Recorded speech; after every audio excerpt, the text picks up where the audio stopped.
trying to discuss on the Nephilim, and I was gonna express because I wanted to see what your thoughts on it were, and I was even gonna say I do see the arguments and evidence for those views. Have you ever heard of Steve Quayle and Timothy Alberino, Tom Horn? I have not heard of those guys, but I'm open. Aside from an abundance of evidence that Sardinia was once inhabited by a race of hybrid giants, there's also reason to believe that Sardinia may in fact have been the true location of the legendary Atlantis. Atlantis is an allegory for the antediluvian age in which the Watchers, the sons of God, descended to the earth to take wives among the daughters of men who gave birth to giants. Born unto men were fair and beautiful daughters, bearing the image of God. Some angels saw them and found themselves filled with craven desire. And their leader, Shamyazar, said unto the others, "Let us choose wives from the daughters of men, and let us beget for ourselves children." The first time I heard of giants was when I was 23 years old. My friend Jake, he took us to his pool house one night, and it's the first time that I actually was introduced to snow. Do you want to build a snowman? Is this a 5 o'clock free crack giveaway? Let's just say that. And he brought up this whole topic of, "Hey man, do you believe in giants? Do you know about the Nephilim?" I was like, what the hell is a Nephilim? If he were telling the truth, he wouldn't have told us. Unless, of course, he knew you wouldn't believe the truth, even if he told us. Oh, looks like Dark Paladin of Thunder. Hey, before I let you up, man, no nervous walking this time. Just sit down in a quiet room. Are you familiar with the Geneva Bible and the Dewey Raves Bible? Geneva Bible and Dewey Reeves, yes, I'm familiar with it. Dewey Reeves is bad. Geneva Okay, I was just wondering if you were familiar with those, because and maybe you might disagree with me on this one, because I do actually consult with the languages, like the Hebrew, the Aramaic, and the Greek, and the Latin. And I'm even thinking of consulting with some of the other translations that were used, like the Slavic and the Gothic as well. And maybe some Arabic for the Arabic-speaking crowd. Or if I ever debate a Muslim on the Quran. Hey, Dark Paladin, what's your name again? What do you mean by that? Did you ever tell me your name the first time? You kind of just left in a hurry. Oh, that was because my phone died. Oh. Yeah, sorry about that. I didn't get a chance to say that because we were trying to discuss on the Nephilim, and I was gonna express because I wanted to see what your thoughts on it were, and I was even gonna say I do see the arguments and evidence for those views. Have you ever heard of Steve Quayle and Timothy Alberino, Tom Horn? I have not heard of those guys, but I'm open. Aside from an abundance of evidence that Sardinia was once inhabited by a race of hybrid giants, there's also reason to believe that Sardinia may in fact have been the true location of the legendary Atlantis. The people here, the older people, talk about a shining city, a city that was encircled by rivers, a city in which learning and technology were greatly advanced, and a city that was ruled by giant kings. Plato's dialogue Critias recounts a discussion between Solon of Athens and a priest of Nath in the Egyptian province of Sais. Solon is told by the priest that after being allotted an island for his dominion, the god Poseidon chose a wife from the daughters of men, who bore him 5 pairs of twin sons, 10 in all.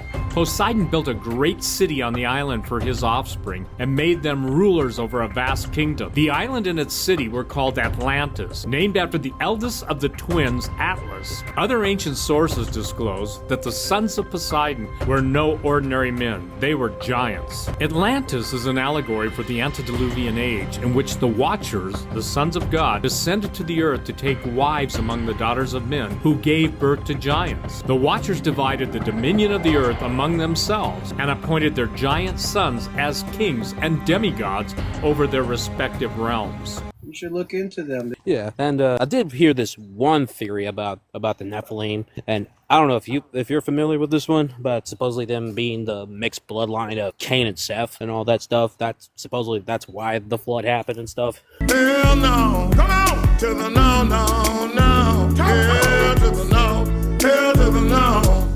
To the no, no, no. What's your thoughts on that? No, that's an old apologetic argument. Okay. Say the Genesis chapter 6 was referring to the sons of Cain. It all began in the days of the Great Rebellion, and the angels of heaven sought after the eternal throne. They rose in defiance, but were defeated and cast out. They fell unto the earth, these angels tasked with watching the sons of men. It is not truly known.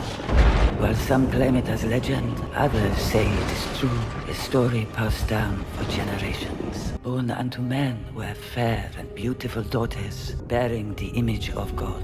Some angels saw them and found themselves filled with craven desire. And their leader, Shamyazar, said unto the others, "Let us choose wives from the daughters of men, and let us beget for ourselves children." And so it was. And from that union sprang forth something other than sons of men, giants, born from a forbidden union, men of renown and great ability. They walk the earth as gods among us. But God punished the angels for their sin, and banished them into eternal darkness, never to walk the earth again. All that was left was the sire of their rebellion, feared and hunted by men. They are you, my children. You are the last of the Nephilim. If all that you say is true, then why do we still hide in this cave? Alright. But I did want to comment on the giant stuff. I actually do believe it because I actually do see the evidence for it. And believe it or not, we actually do have physical evidence of giants as well. Have you ever heard of Holocaust of Giants? I actually haven't heard about that.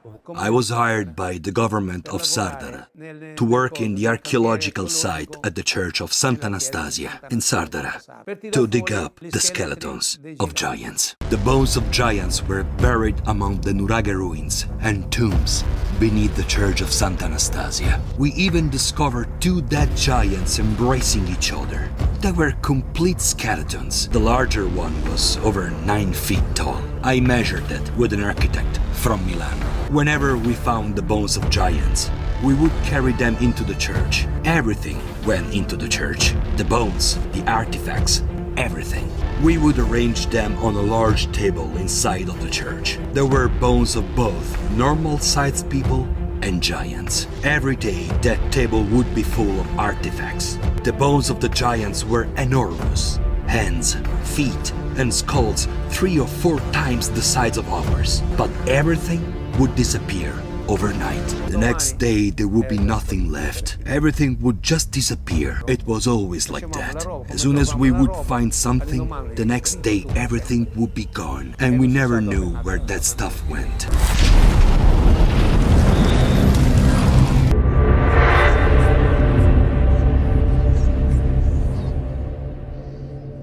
It's Gen 6 production. I actually have it. I have it downloaded. You have to pay for it. But I also have heard the arguments against it as well. Like, for example, are you familiar with Inspiring Philosophy, the philosopher? You talking about the Catholic guy? This is part 1 on giants. Is this going to be another one of those videos where you show us a bunch of photoshopped images you found on Google and old newspaper clippings that have long been debunked? Now, I want to start off by saying there has been hundreds of newspapers published on the skeletal remains of giants. I can show you article headlines that show there are WMDs in Iraq, and that Hillary Clinton will win the 2016 election. Did you ever hear of the great moon hoax of 1835, where a newspaper claimed they found a civilization on the moon? Just because it's in the news, that doesn't mean it's true. I don't think he's ever said which denomination he is. He just simply just goes over things. But he did talk about, he's got the blonde hair with the mustache. And he's very smart. I mean, he's like I said, he's never really come out and said it. He could, for all I know, he could be Eastern Orthodox. Inspiring. What's it called? Inspiring Philosophy. Yeah, have you ever heard of the argument of the mammoth skeleton? If you rearrange it, it almost resembles a cyclops. Yeah. No. This guy's Catholic, bro. This guy's Catholic. Because I've never really seen him. I don't really know. But that's not the point I'm trying to make. You know what I mean? I was just saying that I have seen evidence for both sides, Because could it be a case of mistaken identity? Sure. But do I deny it? No. This guy is basically speaking out against the existence of giants. Whoop-de-doo. He doesn't know that the Catholic Church is the one setting up the freaking churches on top of these megalithic sites and excavating all these giant bones out. And then... We were not looking for Vatican conspiracies in Sardinia, but after my visit to the bizarre cathedral of San Pantaleo, it became quite clear that many of the most profound archaeological mysteries on the island had been sequestered long ago beneath the real estate of the Holy See. During a preliminary trip to Sardinia in 2015, we met with multiple individuals who told us that an ongoing cover-up concerning the bones of giants had been occurring on the island for many years, and that the Vatican was at the center of it. Some of these individuals cited a particular excavation conducted in the early 80s beneath the small church of Santa Anastasia in the village of Sardara. One of the men involved in the excavation during its latter years agreed to a brief rendezvous in the streets of Sardara. Concerning the skeletons of giants, I worked in Santa Anastasia, where there is a neuralgic archaeological site. I personally excavated 2 skeletons that were more than 10 feet tall. We placed them in the churchyard and left them there because they had to be inspected by the authorities from Cagliari, by Dr. Ugas and other people. I worked there in 1982, 83 and 84. The skeletons were taken to the municipal archive and now they're gone. They disappeared and they made me shut my mouth about it. I took Luigi to the church of Santa Anastasia to show him where I found the skeleton. The outline of the skeleton was still visible in the tomb, but they make you shut your mouth about it. They don't let you say anything. I'm not crazy. I've seen this thing. I personally handled the bones. The femur was this high. This part was like this high. They were like us, just taller, over 10 feet tall or so, with big heads, big hands, big feet, long femurs. Their hips were bigger. They were proportionally double our size. For example, I'm 5 feet tall. They were 10 feet tall. You understand? Does the government of Sardinia know that there used to be a race of giants living on this island? Yes, in my opinion, they know. I think they know, and they are covering everything up. When I worked for the municipality of Sardara, I worked there for 1 year, for 6 months, and then for another 6 months the following year. I found skeletons, I found artifacts, bronze statues, discovered the first nails made of bronze. And those were taken too, but I was able to get them back. But the skeletons of the giants are gone. Nobody knows what happened to them.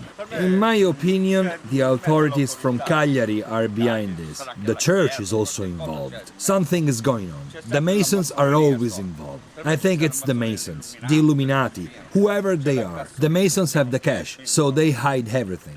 We have to just keep our mouths shut. You understand? So if I talk about it, or he talks about it, or someone else, we are just a few. They think we are crazy. Taking them deep underground somewhere. Hey, I'm a native and I believe there were giants. Oh, y'all definitely believe in giants, for sure. The official story says that the Anasazi simply migrated out of the region because of drought. But the fortresses they built in the cliffs before their sudden disappearance suggest something much more gruesome may have happened. Legend records that giants devoured them all. Our third-generation medicine man made the point that if we would have asked his grandfather why they would have gone through such Herculean efforts to move all this debris, right? They had to bring all of this from way down in the valley up here to build this edifice. It was because a portal opened, a doorway, and the giants came up out of the earth. And around the same time that Moses is on the other side of the world writing in, there were giants in the earth in those days. So it was a testament that they were trying to build something here to defend themselves against something that was incredible, astonishing. The traditional narrative concerning the Anasazi is that over a long period of time, 9 years, they gradually migrated away from this area because of drought. The problem is you don't build a fortified position with towers to defend yourself from drought. But what we're finding here and what we see evident in the ruins is a sudden disappearance. This was a people group that was in a very defensive position. They were in a defensive mode. They were fearing for their lives, defending themselves against some kind of an external threat. Well, another thing, that official narrative that they slowly migrated out of the area over a 9-year period of time, the reason that doesn't work is because when the first archaeologists came in here, they found these rooms packed with salt, with weapons, with the little boards that they carried their babies around on. These are not things you would have left behind if you slowly migrated out of the area. They were literally gone overnight. And even the archaeological evidence from different digs around here, they could never account. The anthropologists had a hard time figuring why the brutality associated with the disappearance of the Anasazi. It's almost like they were eaten on the run. The news is coming out that the evidence that the archaeologists first were basing some wrong conclusions on has now been set aside. This was the violent overthrow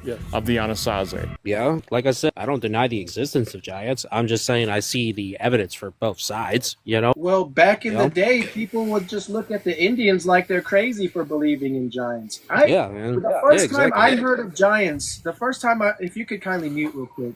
The first time I heard of giants was when I was 23 years old. My friend Jake, rich kid, sad what happened to his family. They lost it all. But when we were friends, he took us to his pool house one night, and it's the first time that I actually was introduced to snow. Do you want to build a snowman? Is this a 5 o'clock free crack giveaway?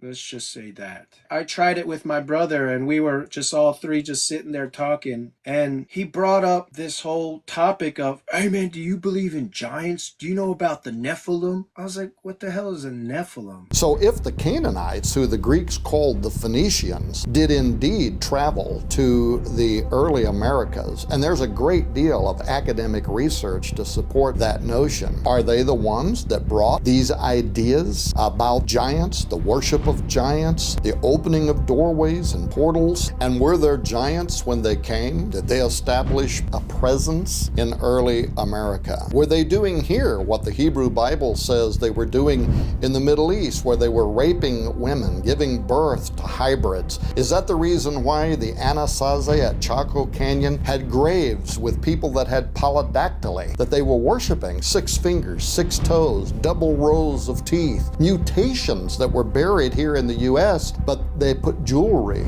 around those extra digits. They were worshiping them as somehow being an offspring of the gods. And then he was telling me about it's in the Bible and everything. I was like, what? It's in the Bible? And that's what perked my ears. And he's saying Genesis chapter 6. And, you know, I remember reading Genesis chapter 6 as a kid and all throughout my teen years. And I never looked at this particular chapter in such detail. And then he's saying, you know, the sons of God descended down on the daughters of men and took upon them wives. And then they bore giants. And these giants were massive. And so I started looking into this stuff ever since I was 23. That's what, 17 years now. And about 15 years ago, 10 years ago, I couldn't talk about giants. It's still kind of weird to talk about giants now, but now that all of that information has been exposed, it's not as crazy as it used to be. It's like a scale. Yeah. Oh, yeah. I love talking about that.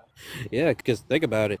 And let's assume, even if they didn't exist, if they were just stories, right? Then why would they write about it? Like, if they weren't real. I see where they're going at here. Correct me if I'm wrong. Is it in the book of Numbers or Deuteronomy, I believe, where Moses and the Israelites were crossing? And I forget which verse it's saying that the Nephilim, we were like grasshoppers to them. Which verse was that? That's talking about when the 12 spies went into the land of Canaan. Ah, that one. I think, is that where you were referring to? Yes. Hey, Jurassic, how you doing? Hello, I'm good, thanks. How are you? Welcome. So I'm an atheist, and I wanted to ask you a question. Sure, go ahead. If he were telling the truth, he wouldn't have told us. Unless, of course, he knew you wouldn't believe the truth, even if he told us.